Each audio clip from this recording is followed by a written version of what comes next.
even when we're filling the books, some offices are in the habit of just taking everybody who's overdue or coming due, and they just fill it. We utilize the unscheduled pie chart. We sort by the patients who need the most care, transferred, that's dollars. But we look at the patients who need the most care, and we try to make them a priority because we don't want it to get worse, right?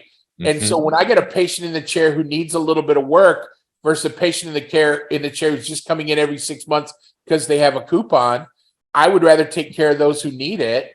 And I might see one less patient a day, but I've got a schedule that is going to help feed the overall team. But more importantly, Steve, we got patients in the chair that are getting healthier. This is Growth in Dentistry, a dental intelligence podcast, where we ask the question, what does growth in dentistry mean to you? I'm Steve Jensen, a dated dental nerd and your host. This is the Growth in Dentistry podcast, where we ask the question, what does growth in dentistry mean to you? My name is Steve Jensen, your host, and I am super excited about our episode today. Now, before we jump into that, a special thanks to our sponsor, Dental Intelligence, for helping us get this content out into the industry. We are super grateful for them. And as always, for those that are new listeners and those that have listened before, if you've never checked out Dental Intel, they have a special offering where if you'll complete a demo, they'll give you $50. You just go to get.dentalintel.com/podcast, and that link will be in the show notes. Now, let me tell you about our guest today, Kelly Schwartz from Schwartz Consulting. He founded Schwartz Consulting back in 1993, and I was only 5 years old. Now, I don't say that to make Kelly feel old. I say that so that everyone understands just how much experience he's had in this space. This is year 30. He's worked with over 800 dental practices and brings a wealth of knowledge. He told me before we jumped into the podcast today, he's like, Steve, all I want to do is make sure that listeners get real meat and potatoes out of this conversation. And that is just our goal. So Kelly, thank you for joining us today. I am super excited for our conversation. My pleasure. My pleasure. Now, tell us a little bit about Schwartz Consulting. Why did you guys get started? And then we'll jump in and have a fun conversation about metrics today. So I was working with another consulting firm out of Dallas. At that time, I was a young dental consultant, and I always considered myself the young guy in the game. My wife and I, at the time, we were going away for a weekend down to the Daytona 500. It was in February. She's like, Kelly, why are you putting up with some of this stuff with this group? Why don't we just start our own company? And that got the wheels rolling. So when we were down at the Daytona 500, we sat down, started making some notes, and decided to take our life savings and start our company. So we had a non-compete in Texas, moved to Michigan, hooked up with an old college buddy of mine whose wife was a hygienist. And our first office was in Charlevoix, Michigan, with a Dr. John Merrill, who is now coincidentally in Charlotte as well. And John was office number one. And, since then, we've onboarded over 800 practices nationwide in Canada. And I think one of the things that make us, kind of unique, and, you gave me credit for a lot of experiences, that Anna and I are the only one in our firm that do the training. We go into every one of those 800 practices. So when I say 800 practices, I'm not talking lectures in general. I'm talking boots on the ground, Steve. We've spent 2,450 nights at Marriott hotels alone. Yeah, we're like top level, secret ambassador elite, and we log some flight miles, and we love what we do. We work with great teams throughout the country and just having a good time. Man, I love that. I've always been impressed with you guys, and that element specifically, right? Like, as you've grown your company, you and Anna have figured out, how do we scale ourselves, which is a struggle for a lot of people. So I think I'll just make this comment for those that are listening. I think that even speaks to some of what we're going to talk about today. Like, Kelly is very interested in how can I gain efficiencies and do things in a way that will really help your business succeed. And you've done that with your own, which is really, really cool. So, I picked up a lot of our ideas, a few years ago when we first started working with Dental Intel. The focus was on retention. And at that time, our company focus was bringing on new clients. Well, when we added Dental Intel to our toolbox of tricks and things that can help practices, the light bulb went on. I was like, why am I not focusing on maintaining my existing clients more than my new clients? just like we focus on keeping existing patients into our practice. So since then, now we have regular meetings with our clients that we were maintaining for years and years. I got clients that have been with me for close to 30 years. No, I want to dive into that retention one. Why don't we just go there? So, okay. Part of this series, I've been looking at doing this analysis of our consultants for a long time, and I really, for our listeners, want to understand, like, what are some of these nuggets that are leading to above average performance across the industry? So I've been looking at our partners like Kelly to understand, like, where is he exceptional? So today, let's talk about this. Let's start with this. So I want to talk about two numbers, and this will lead us down a rabbit hole, I'm sure. The first one is pre-appointment percentage. So for all the listeners, pre-appointment percentage is of all your active patients, how many of them are scheduled to come back to your business, which is a really good number indicating retention, like how well you're retaining existing patients. The second one is the new patient reappointment percentage. So how well are you predicted to retain new patients? And Kelly's practices all perform above average on those. On the new patient side, he's 3% above average. And on the hygiene pre-appointment side, he is 2 points above average. So above average on both, which is hard to do across so many clients, just so that everyone understands. Those numbers may seem small, but when you take those numbers and times it by, a million patients, all of a sudden those numbers seem pretty big, right? So Kelly, one of the things that you and I have talked about, where you've got kind of a controversial opinion here about how we reappoint. I have always been like this huge advocate and voice that we want everyone and their dog to get reappointed. We want everyone back in the business, but you've pushed against the grain there a little bit, and that clearly has still had a great impact on some of these retention numbers. So why don't you share with the audience what your thoughts are on hygiene reappointment and reappointing everyone versus not? So the question you have to ask yourself is, why do you want everyone reappointed? And that's really old school, and it comes back to, we would lose the patient if we don't get them to schedule.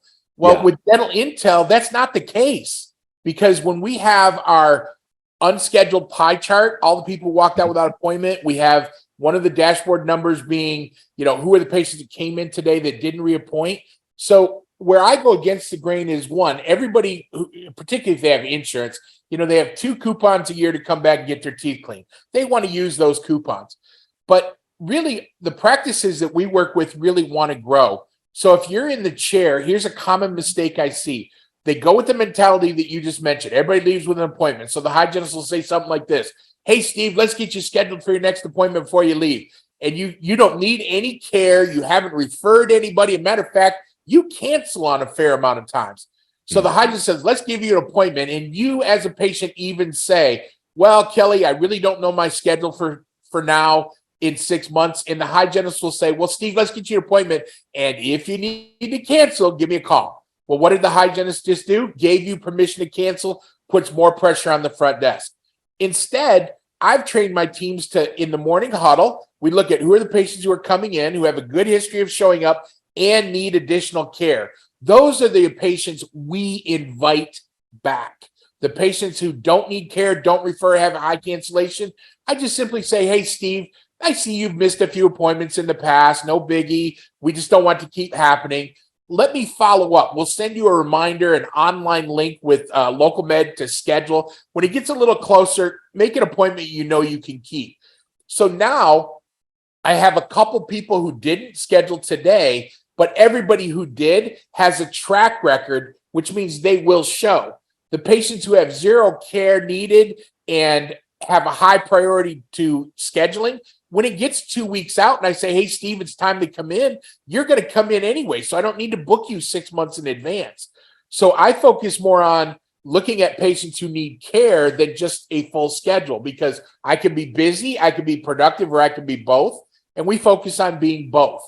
And so I would rather have 4 people scheduled next week and 4 openings to fill than 8 patients on the book who don't need care. So when we're looking at all the patients coming in today, we got a great full schedule of 8 patients and 0 need care. That's a terrible day for me. That's a really good point, right? Like our hygiene shares are what ultimately fuel our restorative shares, right? Now, as a business, there's 2 elements of this. One, which I think people want to hear and is important, is the clinical side of things. In order for our team to take the best clinical care of our patients, we need to prioritize folks who are in need of clinical care, right? Right. Like, oh, you were going to say something? Well, no, I was going to say, like, even when we're filling the books, some offices are in the habit of just taking everybody who's overdue or coming due, Yeah. and they just fill it. We utilize the unscheduled pie chart.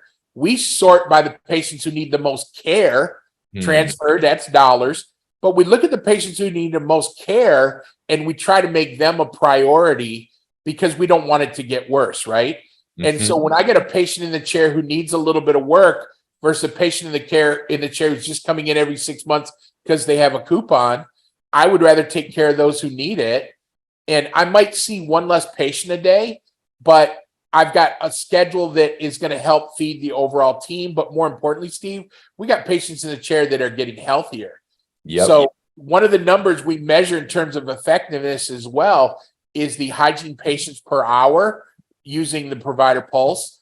And so we look for 0.85 patients per hour for a hygienist, which allows for one scaling and root planing per day, or one patient or one new patient. We give an hour and a half for that. So basically, we're looking to have 7 out of 8 hours filled with patients who need care for the doctor. So we take a different approach, and we do not want everybody appointing. Otherwise, if I'm running 16 days of hygiene per month, I can only see 768 patients per 6 months. So if I'm looking at 768 patients and I've got 1,200 in my practice, or double it if I'm more, if all those patients are healthy, what are we going to do? The goal as a dentist is to have patients who are healthy and don't need treatment. The problem is we can never afford to hit that goal, because if we have day after day after day of healthy patients, we're not going to be able to run a successful business.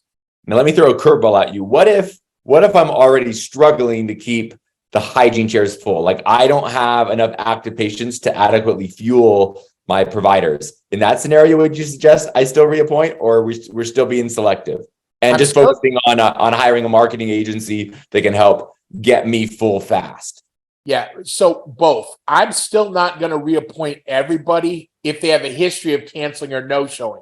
Yeah, and the idea there, Kelly, if I'm hearing you right, is that they're gonna cancel or no show anyway. So why create all that extra work for my team when we can just use technology to follow up with them anyway? Like, that's ultimately what is going to happen.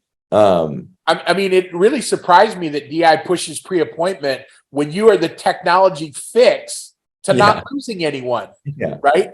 And so you're right. If I'm a smaller practice, let's say I have 1,000 patients, I have one full-time hygienist, 768 openings.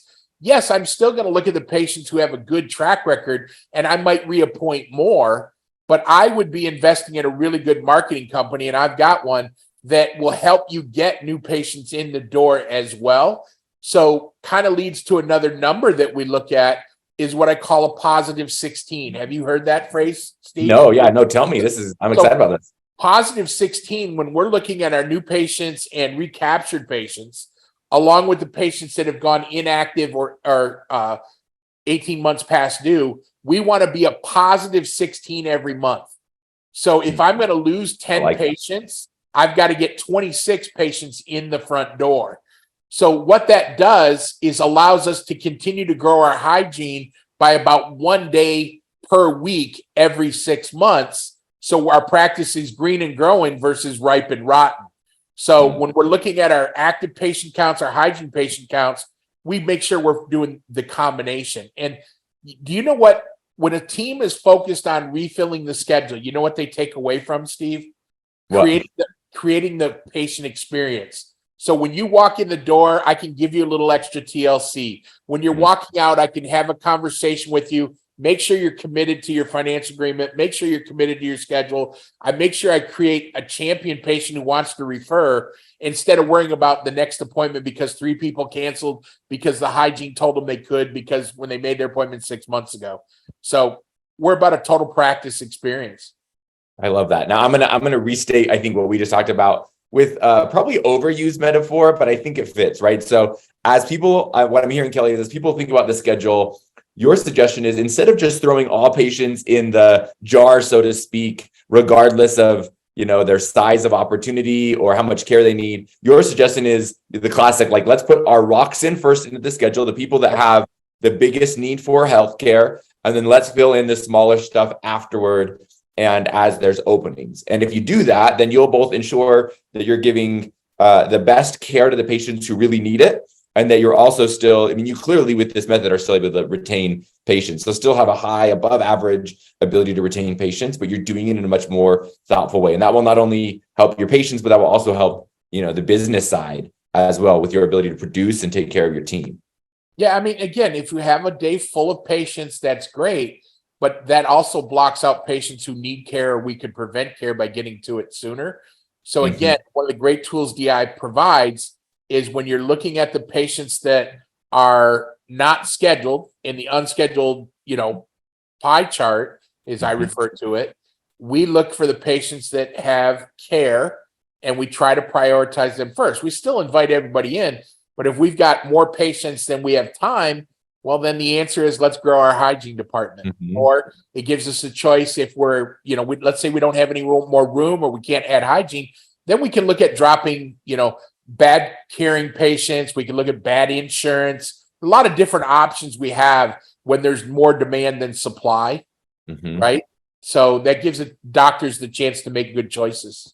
Yeah, I love that. Now, for those that are listening, I'll just make one comment so that you can understand what Kelly's talking about. He's referenced this recare pie chart a couple of times. What that is basically is we just have split up all of your patients that are unscheduled and said, how long has it been since they visited? Has it been 3 months, 6 to 9 months? Yep. So Kelly's going to show a visual here if you're watching the video, and we'll show like how long it's been since they've been here. And then we'll also show which ones have been rescheduled. So this is great because then you can really get an idea of who these patients are. Kelly, it looks like you want to make a couple comments about it too. No, I'm showing, we've got mode, but instead of just going to everybody who's 6 months past due, we sort by hygiene past due, bring the biggest care to the top. And these are the patients we're focused on. And you can see how many times they've been called, when we last called them. So the whole team can be involved in this process. And again, Steve, this is really about results. So for example, when we look at this particular team who is really, really awesome at follow-ups and getting people involved, our hygiene schedule's full and productive. But when we do things the right way, and focus on the patients needing the most care. Look what this team scheduled using hygiene, dental recall in our systems last year in hygiene. $250,000 just in hygiene. Same thing with unscheduled treatment. Look at this number. So it's really about making sure you're focusing on those right patients. So it's not about cancellation and no-shows, because we're still going to have them, but why set ourselves up to fail by pushing everybody into appointment? And then when we've got enough people in our unscheduled pie chart, we got easy access, to be able to call them. We help teams with some dialogue. We help them with some sequence, and we utilize local med to send them links to make it easy. They can schedule 24/7. And I love that. Now let's talk about this. I want to kind of moving on. You're really good at making sure you get the right patients scheduled. You're focusing on ones that have treatment still in the treatment plan and hygiene. Now, one thing that I'll point out here, and so we can go, I think, 2 directions with this. One thing that is awesome is that your treatment acceptance percentage, both same day, is 6% above average. Average 29% of production is happening same day. Kelly's clients overall are 35% or higher. And then the treatment dollar acceptance. So the average dentist is presenting $1,000. They're getting 400 accepted, and Kelly's clients on average are getting 450 accepted. So 45%. So you are good at getting treatment accepted, and accepted means either scheduled or completed. So one direction we can go, Kelly, is like, tell us a little bit of your secret sauce. How do you get them to say yes? And then the second one would be like, what if you're trying to schedule these patients that have outstanding treatment, but they say no? Like, what's the strategy to try to get them to come back? Because a lot of people leave the practice not scheduling for a lot of different reasons. And I'd be interested to hear, what are some of your thoughts on getting those folks back into the business? So there's a couple things we do. When we're coaching our clients, we spend a good deal of time discussing the overall patient experience. And we teach the team a little thing we call the total care interview, which is how do we interview the patient in a way that helps them understand they need care. We're really big on using intraoral cameras. So, seeing is believing. I can tell you have a problem. That's one thing. But if I show you and ask you, do you see this? It's another. So when we use the camera, I eliminate the two biggest obstacles to treatment. Do I really need it? How am I going to pay for it? So when I show you with the camera, now I only got to figure out how to pay it. So, when you talk about statistics, and again, this is one that we're most proud of our practices, we had a 51% of the dollars are scheduled. For every $1,000, 500 are getting on the books, and 8.8 or 81% of our patients schedule at least phase one of treatment. So combined, our offices last year had a total production increase of over $24 million. So we're pretty excited about that. But here's as you should be. I don't know if I really sink in with people, but that's exceptional performance. It really is. And I'm really proud that our clients are in the top probably 5% in the country. Yeah. But here's what I think it comes down to. I go into your office, Steve. I'm not necessarily aware I have a problem, right? So our teams really educate and look. I mean, we go into the room as a hygienist, as an assistant with a purpose. We've reviewed our patient, their charts with the morning huddle. We see outstanding treatment. We talk to the doctor before the day starts. Like, what do you want me to focus on, doc? We make sure we use the intraoral camera, and we're dialoguing with the patient. We're taking the time to get to know you. Hey, Steve, how's the family?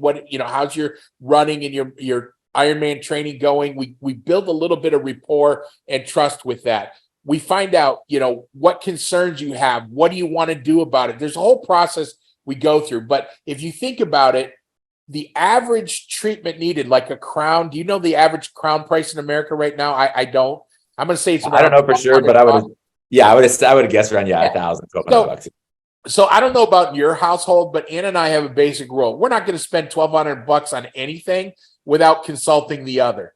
So I present to you that you need treatment, and you're not going to say no, but you're going to say not yet.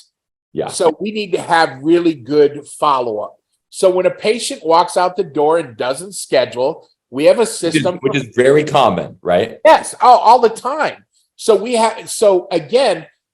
We have a system to make sure that we follow up with those patients, because Stanford University did a study about the number one reasons customers don't come back, and 68% of the people don't come back because they're indifferent or don't realize you care.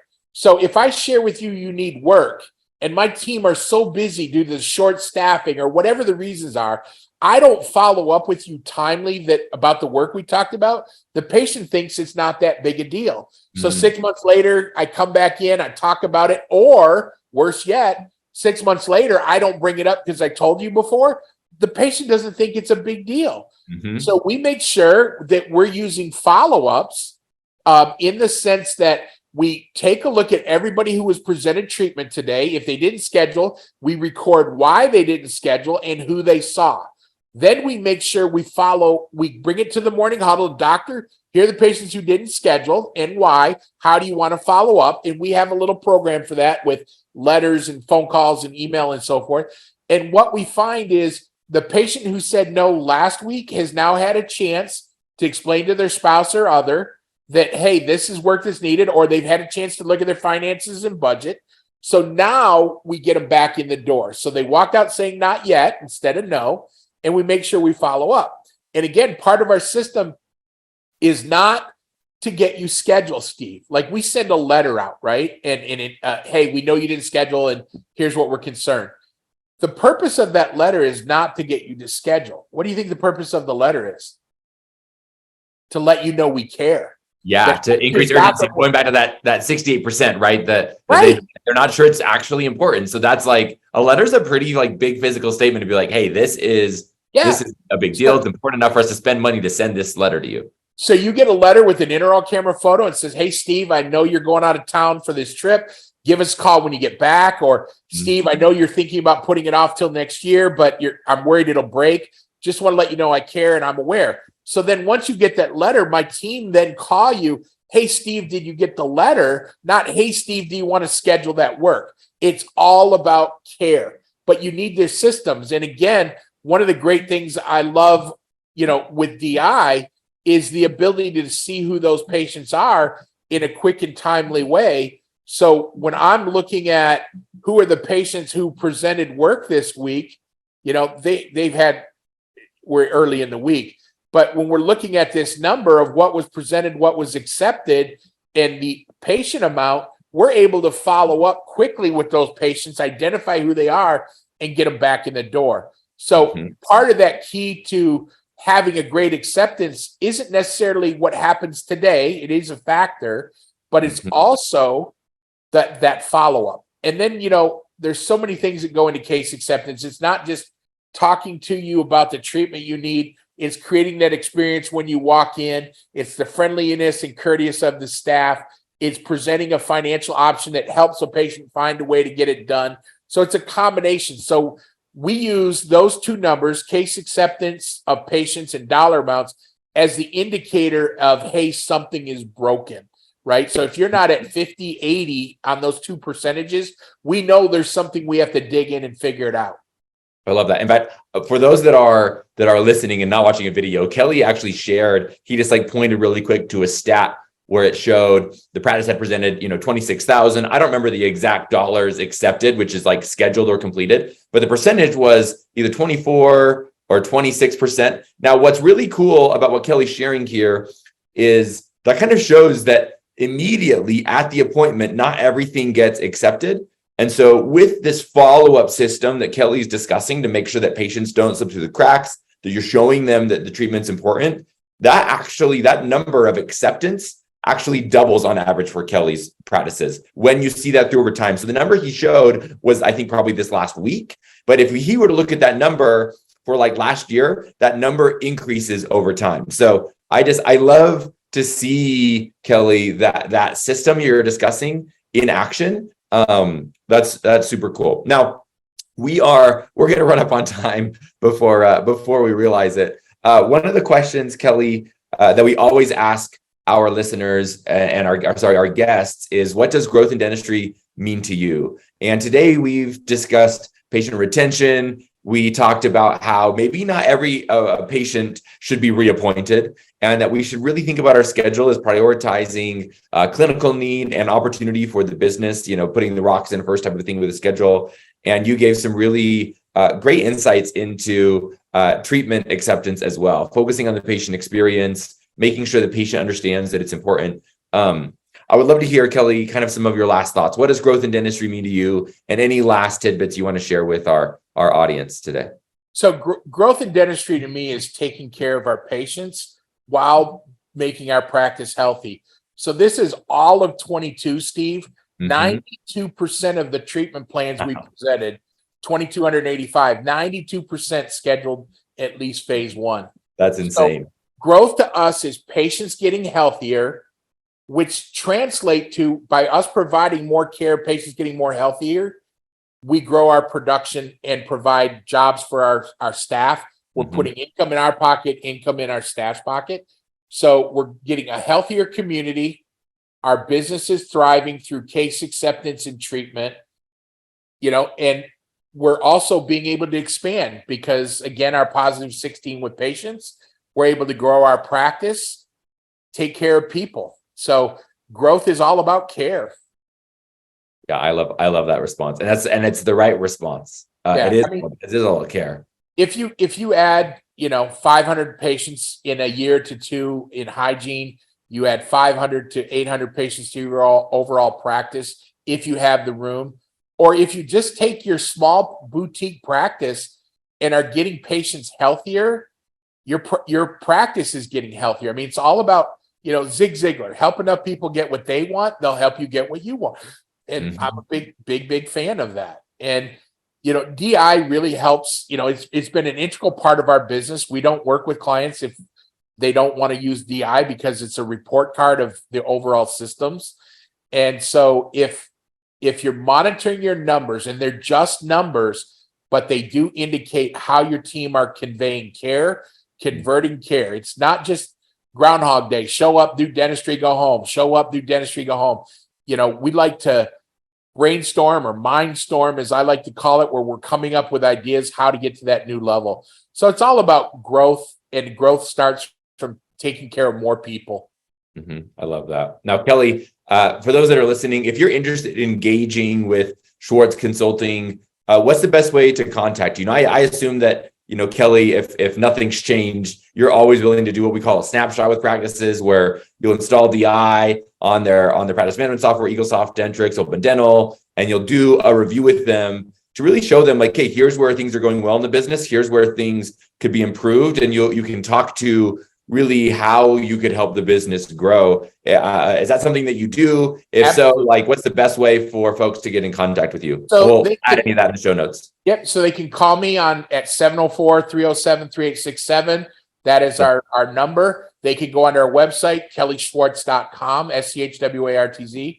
And we can do a snapshot. What we generally will do is do a snapshot to show you the areas you're doing well, but areas you can improve or areas of opportunity. So we evaluate your growth. Do you have the right staffing? How are you doing on case acceptance? We evaluate what are you working on? What are your systems? And we share ideas on how you can improve. We don't try to sell you on working with us. We're just showing you where we can utilize the tools of DI to help you grow, help you realize that you're either better than or not as good as of a practice as you think you have, or at least areas you can improve on. And we usually take about an hour to do that on Zoom and just walk you through, what areas could we help you improve on if that's an area of interest. We look at your new patient flow. We look at your website if you'd like to see how that's attracting. We just help doctors get better in areas they want to get better. And there's not a one size fit all, Steve. We have small practices with one doctor, one hygienist, one front desk, to multi-locations. I've got 6 offices in Houston, all under, the same team with 75 staff members. And so we've got it all. We've got fee for service, boutique. We've got heavy Medicaid. Bottom line, you just got to get better, if you want to. And that's what we're here to help. So either our website, a phone call to you guys, hey, give me Kelly Schwartz's number, or whatever. We're just here to help. Great. So, and I'll make sure I include cell phone number as well as the website in the show notes. Well, thank you. A special thanks, Kelly, for joining us today. This has been an awesome conversation. This has been a Growth in Dentistry podcast. Another special thanks to the marketing team at Dental Intelligence for producing this week after week. We're grateful for all the things that they do behind the scenes. I am Steve Jensen. Keep growing.